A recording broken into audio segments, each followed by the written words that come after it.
Jérémie 8. En ce temps-là, dit l'Éternel, on jettera les os des rois de Juda et les os de ses princes, les os des sacrificateurs, les os des prophètes et les os des habitants de Jérusalem hors de leur sépulture.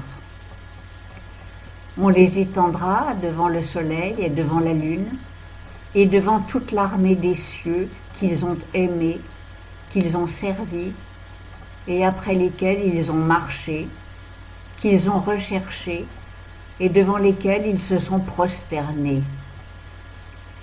Ils ne seront point recueillis, ni ensevelis, ils seront comme du fumier sur la face du sol.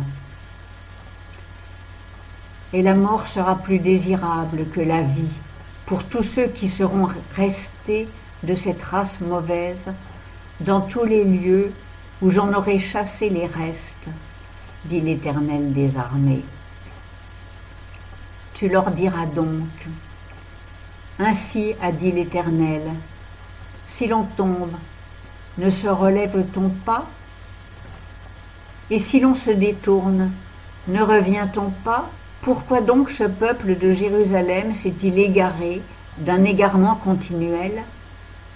Il persiste dans la tromperie, il refuse de se convertir. J'ai prêté l'oreille, j'ai écouté, il ne parle pas droitement. Nul ne se repent de sa méchanceté et ne dit « Qu'ai-je fait ?» Tous, ils retournent à leur course, comme le cheval qui se précipite au combat. La cigogne même connaît dans les cieux ses saisons. La tourterelle, l'hirondelle et la grue observent le temps où elles doivent venir. Mais mon peuple ne connaît pas le jugement de l'Éternel. Comment dites-vous ? Nous sommes sages, et la loi de l'Éternel est avec nous. Mais voici, la plume menteuse des scribes en fait un mensonge.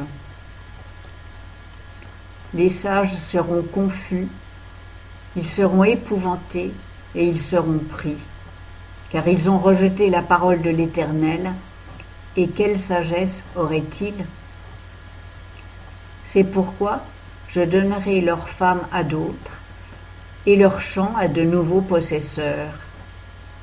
Car depuis le plus petit jusqu'au plus grand, tous sont avides de gain. Depuis le prophète jusqu'au sacrificateur, tous se conduisent faussement.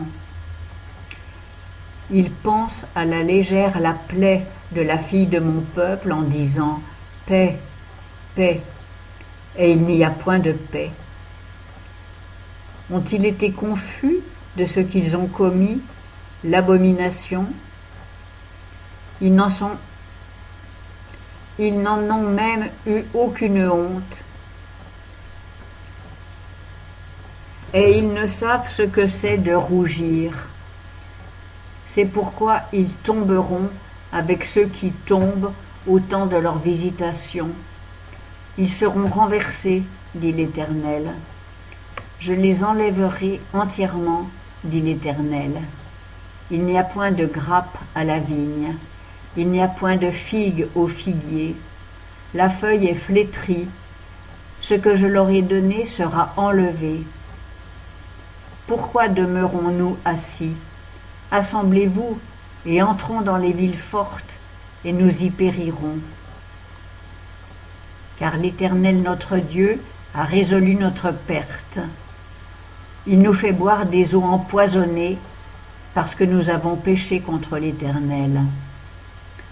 On attendait la paix, mais il n'y a rien de bon, un temps de guérison et voici la terreur. Du côté de Dan se fait entendre le ronflement de leurs chevaux au bruit du hennissement de leurs puissants coursiers. Toute la terre tremble. Ils viennent, ils dévorent le pays et ce qu'il contient, la ville et ceux qui y habitent. Car voici, j'envoie contre vous des serpents, des basiliques contre lesquels il n'y a point de charme. Ils vous mordront, dit l'Éternel. Ah, du répit pour ma douleur. Mon cœur souffre au-dedans de moi. Voici la voix de la fille de mon peuple qui crie d'un pays éloigné. L'Éternel n'est-il plus dans Sion? Son roi n'est-il plus au milieu d'elle? Pourquoi m'ont-ils irrité par leurs images taillées, par les vanités de l'étranger? La moisson est passée, l'été a pris fin, et nous ne sommes pas délivrés. Je suis blessé de la blessure de la fille de mon peuple. J'en suis en deuil. La désolation m'en a saisi. N'y a-t-il point de baume en Galaad? N'y a-t-il point de médecin? Pourquoi donc la plaie de la fille de la fille de mon peuple n'est-elle pas consolidée?